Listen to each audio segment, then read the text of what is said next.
Болките во рабетниот столб ќе станат минато благодарение на денешниот рецепт кој е многу популарен кај руските лекари по алтернативна медицина. Потребни состојки: 40 грама куркумаво прав, од 100 до 150 мл вода, 250 мл млеко, 2 лажици, односно 40 мл од сурово нерафинирано бадемово масло, мед по вкус.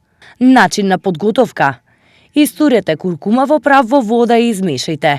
Гответе околу 8 минути додека содржината не се згусне. Постојано мешајте. Ако смесата е премногу густа, додадете малку вода. Смесата треба да изгледа како густ јогурт, а во меѓувреме подгответе го и млекото. Варете го млекото и додадете го бадемовото масло. Тргнете го од оган и истурете го во чаша. Додадете една лажица од претходно подготвената куркума. Засладете со мед по вкус. Пастата од куркума може да се подготви во големи количини за подолг временски период. Во замрзната состојба ги чува својствата 40 дена. Чувајте ја пастата во фрижидер. Напомена, оние кои имаат проблеми со жолчното кесе, подобро е да не ризикуваат, бидејќи куркумата има диуретички ефект.